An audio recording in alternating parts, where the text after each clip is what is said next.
Welcome to Dan Talks About His Famous Friends. Oh, hi. So, one of my very famous friends is you, actually, which is how we got onto this topic, because I have a niece who's a big, huge fan of yours. Hello, Zoe. I don't think you listen to this show, but listen to this episode.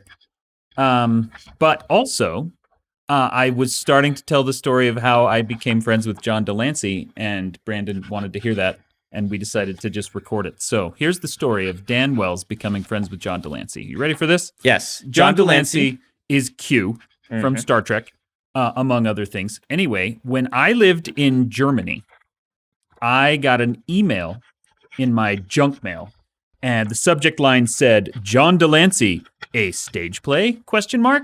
And I thought, oh, that's weird. How did I get onto a John de Lancie mailing list? I'm glad he's doing a stage play, but I live in Germany. I'm not going to be able to see it. So delete.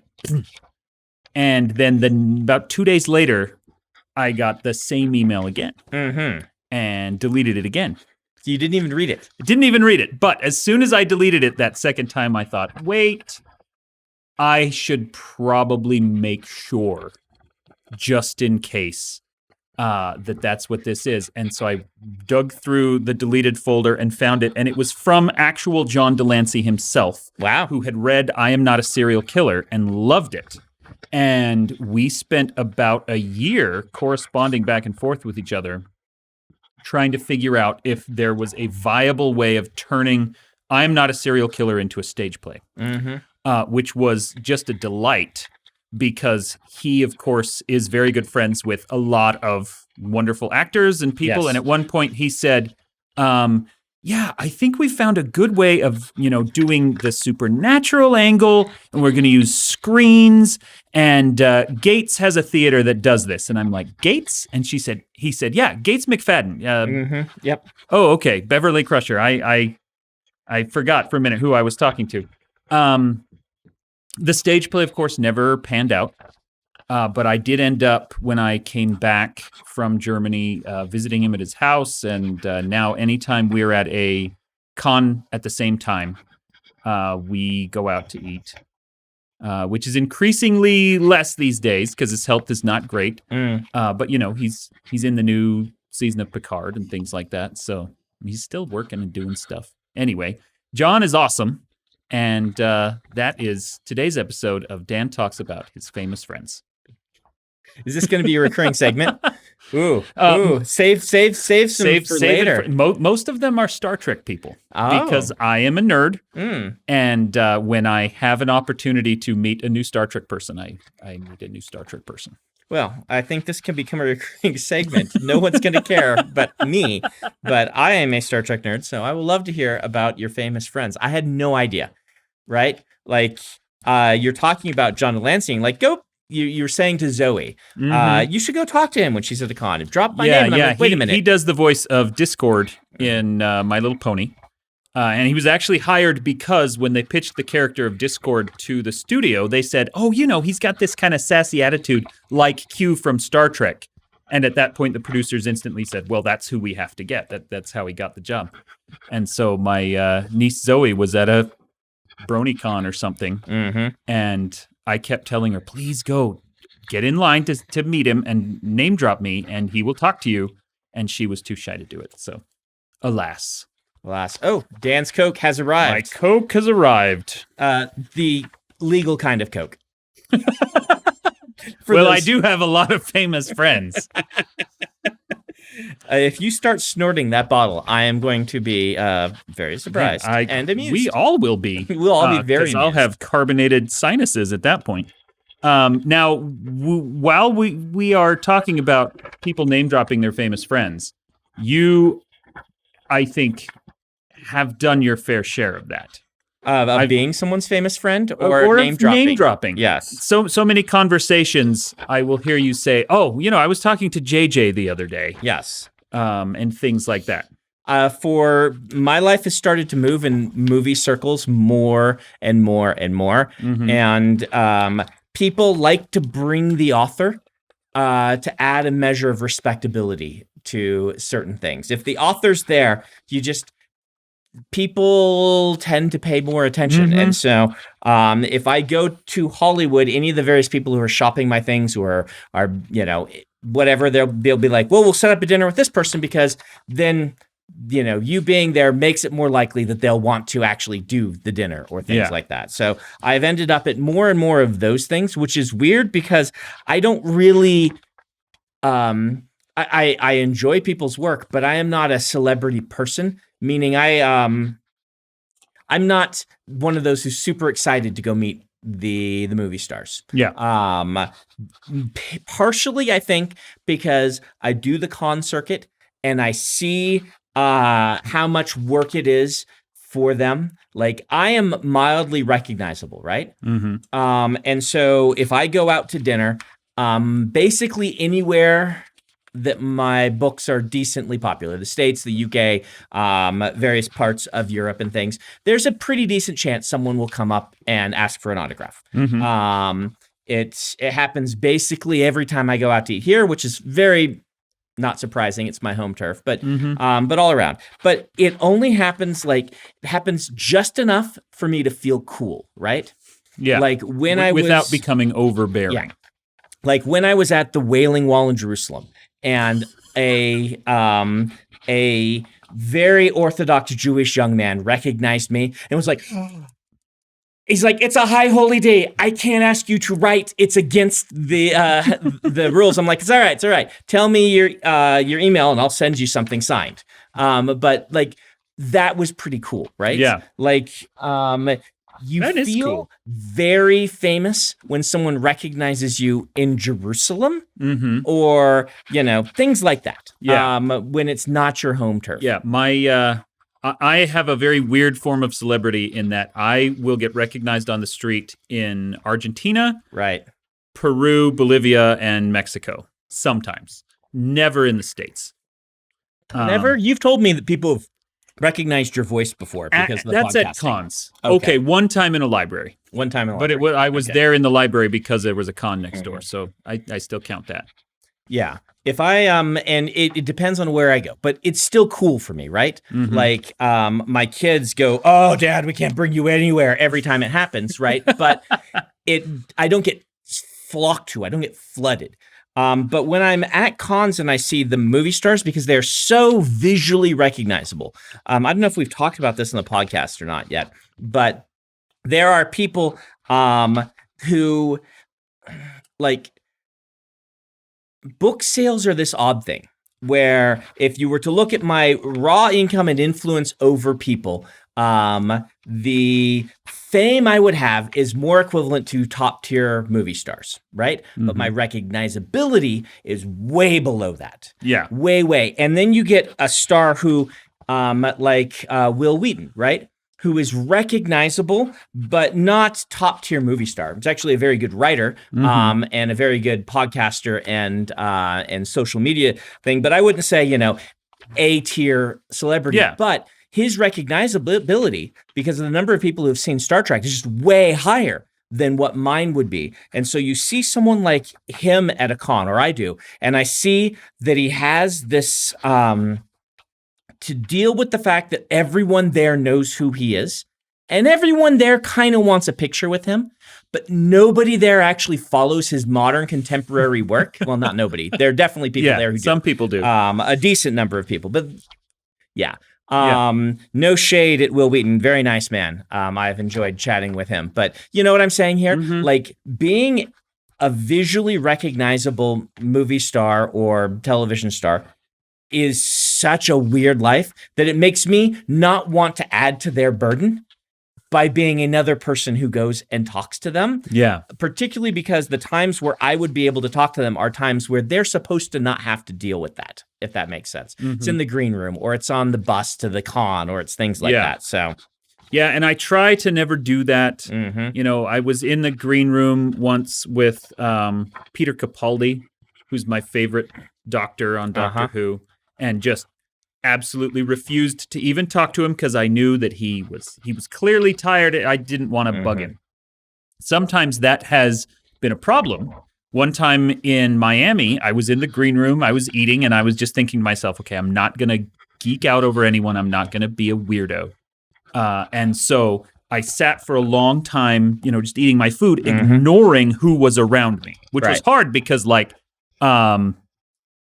Luis and Maria from Sesame Street were there. Okay. And, I mean, they helped raise me. But the couple next to me was having this long conversation about monetizing a podcast. And I'm like, okay, that's something I know a lot about. I've been doing this for a long time. Yep. And so eventually I chipped in because they hit a point where they had a question they didn't know the answer to, and I did. And I'm like, well, I've been doing this podcast, for about 10 years and all this other stuff, and started talking about writing excuses, and let me answer this question for you and help you out.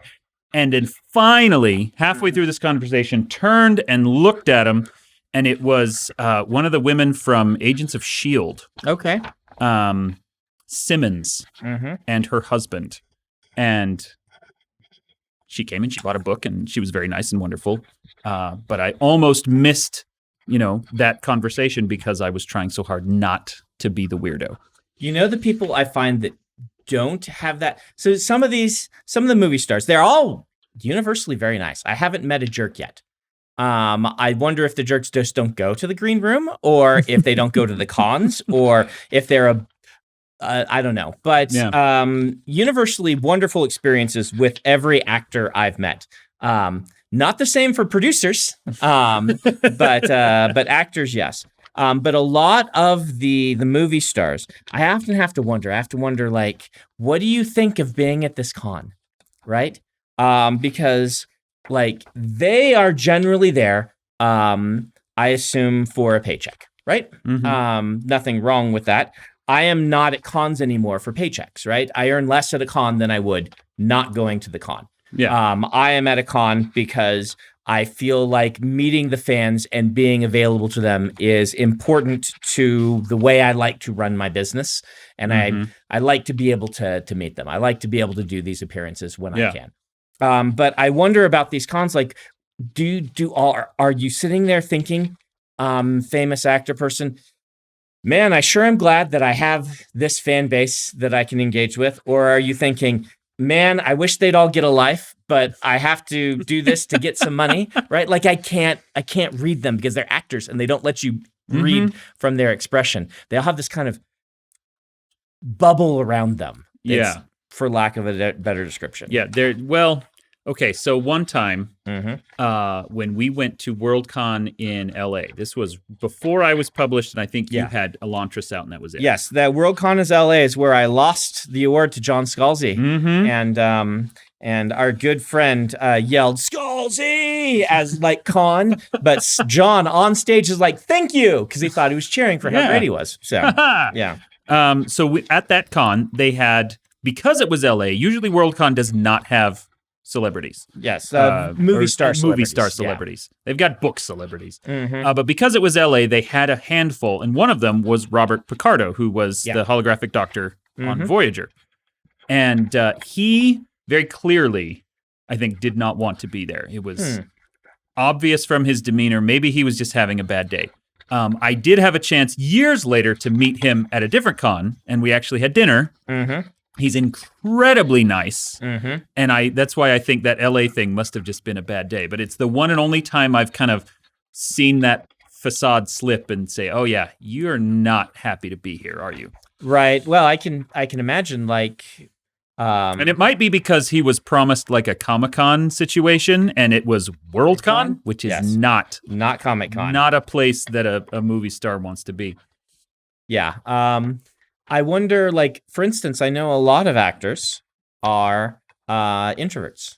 Very common in the profession, which shocked me until I spoke to some actors. And it's the mode shift of being able to perform is very fun for them, but they're still an introvert. They still don't want to talk to people, right? And things like that. And I've seen a number of them that they seem just really intimidated and exhausted by the whole con experience sort of thing. And that's interesting to me because I find that to be true of many, if not most, authors. Yes. I would say you and I are in that group of introverts who can fake extroversion when called upon to do so. Yes. Right? Yeah. Or we have a secondary mode that is very strong. Yeah. But right. eventually and inevitably, those extroversion points run out, and then you're kind of just left. Hide. Oh no! But I wouldn't have expected that about actors. Yeah, I hadn't either. But apparently, it's very common, and it's very interesting. To see the whole con experience and to see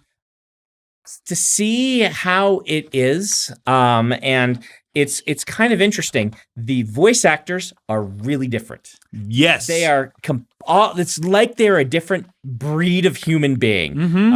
Sorry, Jess, but you are right. Like they are so different, and they're so different, and often, in my experience, so much more excited to be at a con. Oh yeah, every one of them just are having a blast. Yeah, you'll sit there in a green room, and there'll be like all the people from, whatever TV show over in the corner just looking dead. Yes. And then there'll be all the voice actors from like Overwatch or Attack on Titan, and they are just bubbly and bright and loud. And it's so different. I don't know why that is. Do you know why that is? I have theories. It's the same reason that that editors love conventions, but agents don't. So my experience has been that editors really like cons because for the first time, editors get to go sit on panels and be celebrated, which they deserve to be celebrated, right? And they're so often just behind the scenes. Yes. And at a science fiction convention, the editorial panel, they get to get up and people get to be, the editor gets to say, I am this person's editor. And everyone's like, whoa, you do such a good job. Those books are so great. And the editor's like, wow, you actually are paying attention to the fact that I do all of this work behind the scenes. And I wonder if the voice actors, right? Like, I get the feeling that undeservedly so voice actors are the, how shall we say, the lower class of celebrity. Of actors, that they're treated like YA authors are in the book community, if that makes sense. Yes, that does. I wonder if it might just be because of the recognizability. Someone like Robert Picardo can't walk around on the exhibit floor of a con because everyone's going to be like, oh, "You're the doctor. Say the line," or whatever. Whereas the guy who does Lucio in Overwatch, nobody knows what he looks like, except the very, very hardcore fans. And so he can walk around freely and be famous when he wants to be and be private when he wants to be. Yeah, which is what it's like to be famous as a writer, which can be really nice. Particularly if you don't do a YouTube channel and all of these things. I think the fact that I have done writing excuses and things like this from the get-go has made it a little harder for me to stealth. But possibly, and the YouTube channel. Yes, the YouTube channel has definitely been part of that, but I don't mind it. Like I said, it feels cool to me. How is your family with you being a public figure? For the most part, they are fine with that. It is not something that affects them often. My daughter, who's in high school, is still very excited to find my book in the high school library, things like that. Like, look, Dad, there's this thing here. But that is because, what very limited celebrity I have is never a burden on anyone. Yeah. And so there's never really this sense, I'm still someone they can brag about to people who don't know me rather than roll their eyes because everybody does. Right.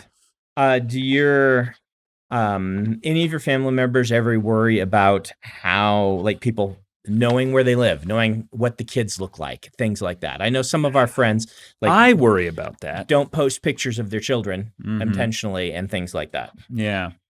I tried for a long time, for several years, to not ever post pictures or names of my kids online until I realized how easy it is for someone who knows what they're doing to find all that information. Right. Even if you have been 100% careful. Yeah. It'll go in your Wikipedia article, or it'll show up in I actually, because my first books were all about sociopaths, I got a surprising number of emails from self-diagnosed sociopaths. And sometimes they were very creepy emails, and sometimes they were very normal. one of them was, the guy who's like standard line that I used to hear all the time, which was, thank you so much for this book. It was wonderful to see my thought pattern expressed in a book. I've never seen that in a character before.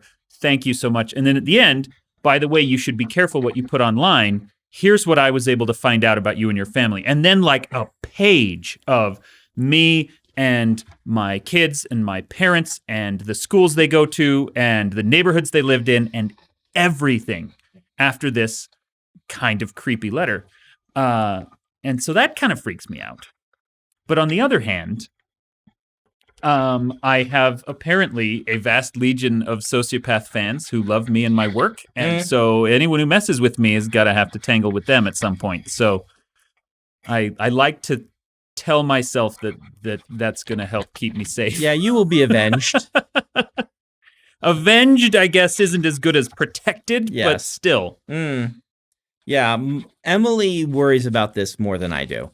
And I basically don't worry about it at all. I think that's just because I had many years to get used to the idea that I was pursuing a job in entertainment and I was going to, if I was successful, be a public figure. And that's just been part of my understanding of what my job would entail if I got what I wanted forever.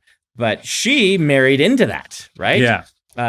And she worries about it. She worries about even the things like when people come trick-or-treating to my house, specifically because they want to meet me, and things like that. And it's one of these things that she knows is pretty illogical, that it's not likely that that's a danger.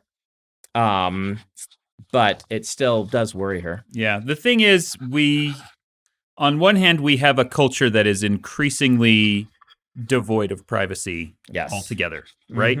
And that is only getting worse and worse and worse, despite the various motions that are going on to try to protect that. But on the other hand, we're kind of bombarded by all of the worst case scenario horror stories of what can happen with obsessive stalkers and things like that. Yeah. And the vast majority of people in the world are completely normal. And it only takes one obsessive stalker to, break the curve. The one that really freaked me out, there was a K-pop star a year or two ago. Her stalker tracked her down by finding a high-res selfie she had taken, and looking in the reflection of her eyes, there was a street sign, and then he found where she lived and stabbed her. And so, yeah. I am blessed by the fact that rather than a hot young K-pop star, I'm a frumpy looking old dude. And so I am incredibly unlikely to have. Wow. Is that the first time that has ever been stated? That you were blessed? I am blessed to not be the kind of person who gets stalkers. Let's say that. Yeah. It does happen to male authors much less than female authors, as is much very less common across all professions, I would say, but particularly, occasionally to men. Yeah. I remember David Letterman had a really bad stalker for years, but, it doesn't happen often. Do you pick up any very dedicated haters ever? Because I know Kevin had one of those for a while that he talked about, who was somebody who was aggressively like anti-Kevin J. Anderson, to the point that whatever Kevin did online or whatever, this person would appear and start harassing him. Not to say I'm not saying you can't dislike someone's work. But going out of your way, to find them wherever they are just so you can diss them. Yeah. I don't. I am trying very hard, occasionally failing, to just be nice to everybody. I definitely screw up now and then, and I say dumb things that I regret, which is why I try very hard not to get into political conversation. But yeah, no one yet has decided that they have a big grudge against me. So next up, our politics corner, where we discuss. Let's talk about this. No, we aren't going to do that. No. Okay. Were you about to ask a question? I was about to ask a question. Well, let's hear it. Okay, I was going to say, what do you think on YouTube and influencer stardom as it intersects with writer stardom? Because I found some interesting things, like a lot of YouTubers write books. And so the YouTuber sphere and things like that is more and more becoming a sphere that I interact with and things like that. Or, I'll have a publicist who's also a publicist on this book and things like that. And I see, we are on YouTube or Spotify or wherever you're listening to this fine podcast, but we wear a much smaller influencer hat. Yeah. And so we are adjacent to that culture. And I find it very interesting. What always kind of surprises and in different measures both delights and annoys me is people have very little concept of the differences in scale between different forms of media. And so, part of this is because they've watched Castle. Yes. And they think that authors, can publish a book every 2 months and that they make millions of dollars. They don't? I don't. But I used to run, and I have been on hiatus for several months. I used to run a YouTube channel where I would do RPG reviews. Yeah. And one of the common comments that I will get now and then is somebody who says, wait a minute, I read your books. You're famous. How is it possible that you only have a couple hundred subscribers and on this YouTube channel? That's ridiculous. And I'm like, well, not really, because YouTube and books are completely different things. Being an author does not imply the level of celebrity you're probably thinking that it does. Being successful and known in one area doesn't necessarily mean success or visibility in any other. Being an author in particular does not necessarily, because our demographics don't always overlap. But at the same time, I think this is a really useful thing to talk about, because I joke earlier, but the things sell less than people think they do in general for celebrity culture. And this is across the board, right? We were factoring it. Producer Adam, were you on those emails? Where books sell and things like this is kind of shocking to people, right? Where album sales are, it's kind of shocking to people. And things like that. So, we were figuring one of my books was half a Kanye West. At one point, or something like that. Or do you read on that email? I think I was. Yeah. That I'm, or maybe something like that. I'm half a Kanye, or something like that. But I'm way less recognizable than Kanye. That is the quote. Half a Kanye. Half a Kanye. But beyond that, part of that is because Kanye doesn't, album sales don't sell as much as people think. When people imagine, a record being platinum is a pretty big deal. Most records don't get to platinum. Yeah. Platinum's 1 million sales. Am I right on that, Producer Adam? Or is it 500,000? I think it's 1 million. And gold is 100,000. Is that what it is? But 1 million sales is huge. Don't get me wrong. But the number of people who have heard a Kanye West song and know, or first off, who can identify a Kanye West song is probably, hundreds of maybe not hundreds of millions of people, but maybe, but people who can know who Kanye West is hundreds of millions of people. But a Kanye West album, is going to sell a couple million copies. A good album probably sells 10 million, right? 10 million is just an amazing certification. And that's called diamond. It's called diamond. So 10 million is a diamond certification. And gold is 500,000. They had diamond. Yeah.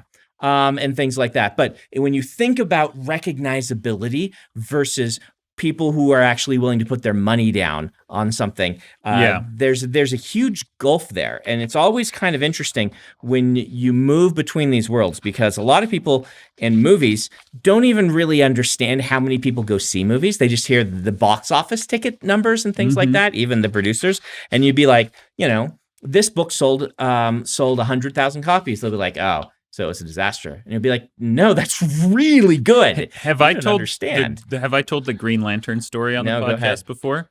So this is one of my favorite statistics, which is the Green Lantern movie, Yes. one of the absolute flops of the modern superhero Yes. thing. Worst, like it performed worse than the Ben Affleck Daredevil. It Yeah. performed worse than the Halle Berry Catwoman. Absolute disaster of a movie. Mm-hmm. And yet, if every single person who bought an opening week ticket to that movie had gone and bought a Green Lantern comic instead, Yeah. it would be the best-selling comic book in history. Yeah. Because the differences in scale are massive. Yeah. Comics are another one of those things, like the top selling comics outside of Japan. Japan is its own little thing where, but if you go, who's buying Batman every week? I once heard the statistics on Batman are about 100,000 copies, which That's pretty good. is pretty good. But, Batman selling 100,000 copies. You go to that movie person and you say, oh, it sold 100,000 copies. Yeah. And then being like, wow, that's like, I had this when I first got in the business, right? My first week, Elantra sold 400 copies. And I thought I was dead. I was doomed. I talked to my agent, sent in the numbers that he'd gotten. And I'm like, oh, well, that was a short career, wasn't it? He's like, what? What do you mean? 400 copies for a new author on their first week who's never, that's fantastic. That's really good numbers. I'm like, really? It's like, yeah, no one's heard of you. 400 people in a bookstore around the world or around the country picked up that book and bought it. That's really great. And you should feel very proud of that. Without knowing who you are or anything about you. That's why it's so interesting, that these movie producers want to take you out to dinner to meet other people. Yeah. Because, even the ones who had bad movies that were flops and failures probably reached a larger audience than some of your books did. Yeah. And yet, there's, I think we also have to consider that people are famous. It has a lot to do with what you are famous for, which is where I think the influencer and the YouTube idea comes in. Yeah. Because once you get into that kind of visual celebrity in a movie or a YouTube or a TikTok, you are famous because you are famous. So like even knowing who I am and even having read my books, you're not necessarily excited to run out and look up my hour-long description of the Dune RPG, right? Like you don't necessarily care. Whereas if somebody is on TikTok and you follow them just because they're interesting and funny or attractive or whatever it is that you like, you are likely to look them up in every other venue they appear because they will also be interesting or funny or attractive in that same setting, which is different than I liked his books, therefore I'm going to like his podcast. They're completely different forms.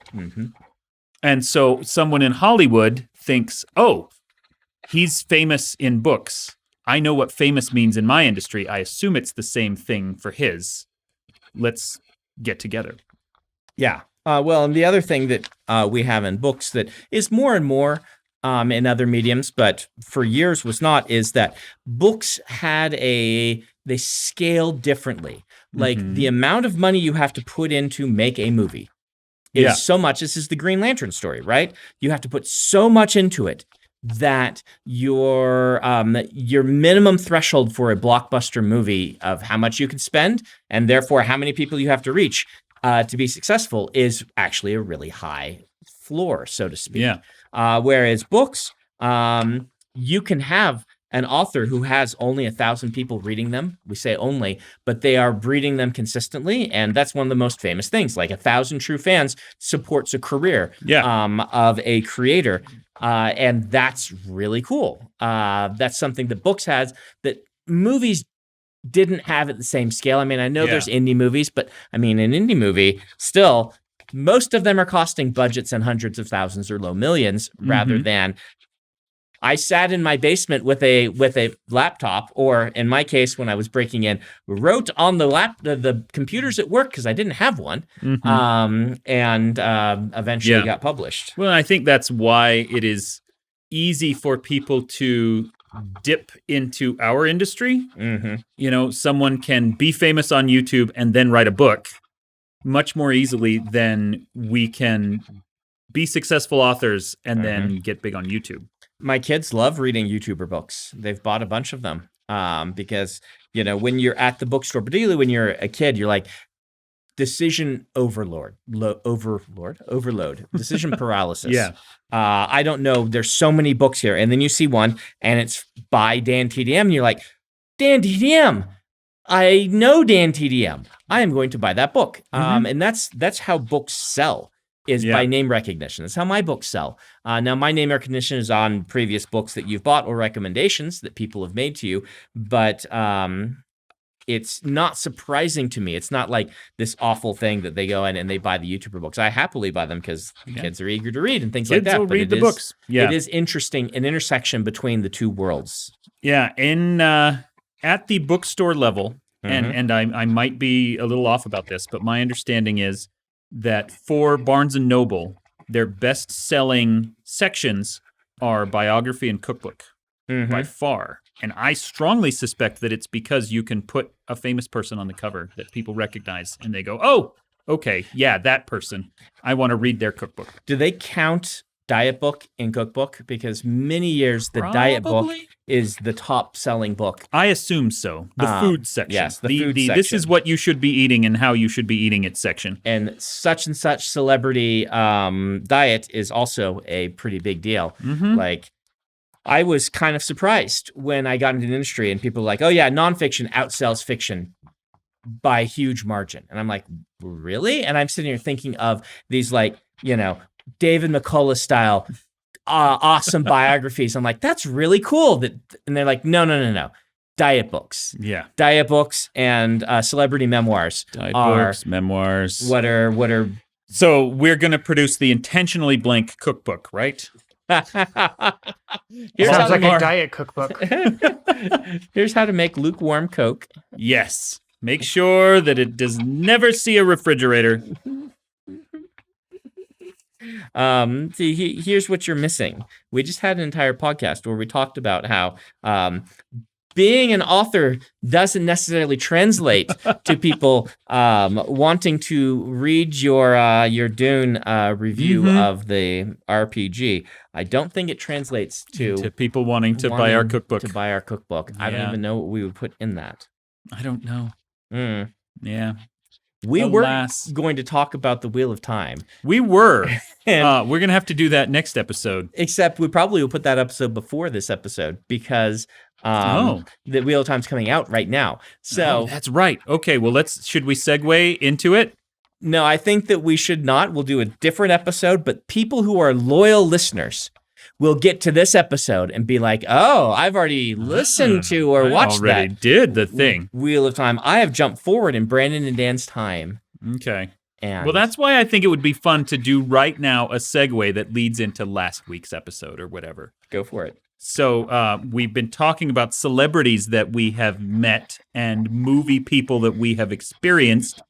We also have both been, we've had works adapted into film.